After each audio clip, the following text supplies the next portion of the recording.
Assalamualaikum warahmatullahi wabarakatuh. Halo semuanya, perkenalkan kami dari kelompok 2. Di sini akan mengomentari tugas dari kelompok 1. Anggota kami di kelompok kedua ada Adelia Febrian, Agnes Veronica M, Anissa QN, Anissa Cynthia, Belia Fadila, Cesi Rinaldi, Cantika Agnes, Cindy Febriani, Della Anggreani, Deni Afrilda, Dahratul Laila, dan Dewi Zalika. Baiklah, rekan-rekan semua, kelompok kami akan memaparkan hasil diskusi kami mengomentari tugas dari kelompok 1. Pertama-tama, kelompok kami ingin berkomentar terkait pemaparan materi dan juga penyajian materi. Kelompok 1 sudah memaparkan materi mereka dengan baik. Mereka juga memberikan alasan mengapa mereka memaparkan hal tersebut dan menjelaskan mengapa mereka memilih ilustrasi dari tiap ilustrasi yang disajikan.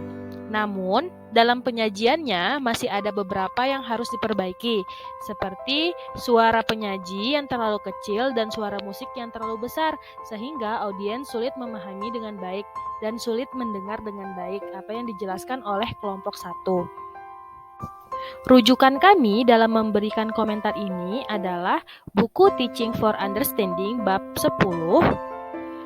Untuk pertanyaan pertama, kelompok kami memiliki pendapat yang sedikit berbeda dengan kelompok 1. Kami memilih ilustrasi yang pertama, yakni buku teks atau pegangan berfungsi sebagai salah satu sumber daya rujukan untuk dikaji sebagai landasan desain pembelajaran dengan tujuan yang spesifik dan hasil pembelajaran. Sedangkan pemilihan yang dipilih oleh kelompok 1 adalah buku teks atau buku pegangan adalah silabus atau penuntun seluruh kegiatan pembelajaran. Tidak ada tujuan eksplisit di luar buku teks yang digunakan. Dalam pemilihan ini, tidak ada pilihan yang benar dan tidak ada pilihan yang salah. Karena pemilihan ilustrasi ini berdasarkan alasan yang jelas. Alasan kelompok kami memilih ilustrasi pertama ini adalah karena kami berpendapat bahwa buku teks merupakan salah satu sumber pembelajaran yang berisi uraian bahan tentang mata pelajaran atau bidang studi tertentu yang disusun secara sistematis dan telah diseleksi berdasarkan tujuan tertentu, orientasi pembelajaran, dan perkembangan siswa untuk diasimilasikan menurut Muklik 2010. Adapun tujuan buku teks pelajaran yang pertama memudahkan pendidik dalam menyampaikan materi pembelajaran. Yang kedua, memberikan kesempatan kepada peserta didik untuk mengulangi pelajaran atau mempelajari pelajaran baru. Yang ketiga, menyediakan materi pembelajaran yang menarik bagi peserta didik. Oleh karenanya, buku teks dan silabus menurut kelompok kami ini memiliki perbedaan namun memiliki keterhubungan. Silabus adalah perencanaan topik atau bab yang akan diajarkan, sedangkan buku teks ini merupakan mencakup semua bab dari semua pendidikan sesuai dengan mata pelajarannya. Jadi buku teks ini adalah paparan dari silabus, bab-bab yang dari silabus. Kedudukan buku teks dalam proses pembelajaran merupakan salah satu sumber belajar yang berisi bahan yang diperlukan dalam mencapai tujuan pembelajaran yang dituntut dalam kurikulum. Di samping berfungsi mendukung guru dalam proses pembelajaran, buku teks juga merupakan salah satu sumber pengetahuan bagi peserta didik. Selanjutnya, untuk pertanyaan kedua, kelompok kami setuju dan sependapat dengan kelompok penyaji memilih ilustrasi kedua, yakni penilaian terdiri dari tes pengetahuan, sikap, dan keterampilan. Ada di buku pegangan dan mungkin terpisah dalam bentuk LKPD, namun masih erat terkait konten dari buku teks. Kenapa kami memilih ilustrasi ini? Karena penilaian dalam kurikulum Merdeka memuat 3 aspek yakni kognitif, afektif, dan psikomotor dengan menuntut penilaian keseluruhan yang terdiri dari penilaian formatif dan penilaian sumatif. Oleh karenanya, dalam penilaian tersebut tidak kaku berdasarkan buku teks. Pada dasarnya, buku teks merupakan salah satu sumber belajar saja, sedangkan dalam kurikulum Merdeka, guru dituntut untuk menyajikan sumber belajar yang beragam. Dalam penilaian dapat berupa observasi, diskusi siswa, umpan balik, self-assessment, dan peer assessment.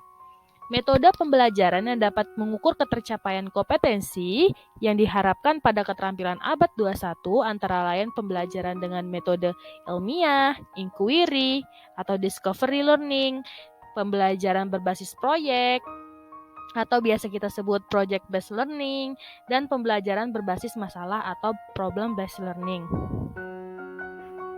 Metode-metode pembelajaran tersebut dapat mengukur kemampuan keterampilan abad ke-21 yang mencakup 3 hal yaitu literasi dasar, bagaimana siswa dapat menerapkan keterampilan dasar sehari-hari, kompetensi 4C, yakni critical thinking atau problem solving, kreatif, communication, dan collaboration, dan kualitas karakter, bagaimana siswa beradaptasi pada lingkungan yang dinamis. Oleh karena itu, dalam melakukan penilaian terhadap peserta didik tidak hanya merujuk pada buku pegangan yang dipakai oleh siswa, namun melalui sebagaimana proses pembelajaran yang dilakukan. Dalam pertanyaan 3, kami juga setuju dengan kelompok 1 memilih ilustrasi yang kedua, yakni tugas peserta didik adalah mengetahui apa yang ada dalam teks, pertanyaan penting dan tujuan serta kinerja belajar terdapat dalamnya, sehingga buku teks merupakan panduan membaca, diskusi, dan persiapan hingga akhir. Alasan kami setuju dengan ini adalah dalam kurikulum Merdeka, buku teks merupakan salah satu sumber bacaan peserta didik sebagai panduan membaca, diskusi, dan persiapan hingga akhir. Oleh karenanya, buku teks dapat membantu peserta didik belajar di mana saja. Baiklah teman-teman, sekarang kita sudah di pertanyaan keempat. Di pertanyaan 4 ini juga kami setuju dengan kelompok 1 untuk memilih ilustrasi 2, yakni teks bacaan dan dimanfaatkan urutan penomoran.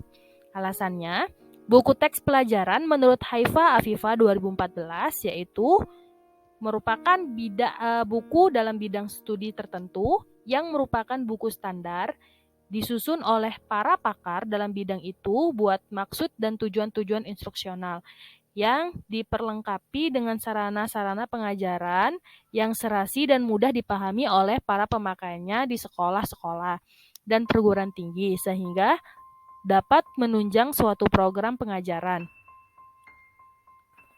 Buku teks ini sudah disusun oleh para pakar dan sesuai dengan langkah-langkah pemahamannya. Sehingga dalam penggunaan buku teks, tiap bab perlu sesuai dengan urutan penomoran agar mempermudah melakukan penilaian dan pemahaman sehingga tujuan pembelajaran dapat tercapai secara optimal. Baiklah rekan-rekan, untuk pertanyaan 5, kami juga setuju dengan kelompok 1 yang memilih ilustrasi 1, yakni buku teks adalah salah satu sumber daya rujukan di antara banyaknya sumber belajar. Buku pegangan termasuk sebagian materi dan umumnya hanya digunakan untuk merangkum ide-ide penting sebagai landasan memecahkan masalah dan dukungan argumen penting. Karena alasannya adalah menurut Permendikbud nomor 8 tahun 2016, pengertian buku teks adalah sumber pembelajaran utama untuk mencapai kompetensi dasar dan kompetensi inti dan dinyatakan layak oleh Kementerian Pendidikan dan Kebudayaan untuk digunakan pada satuan pendidikan.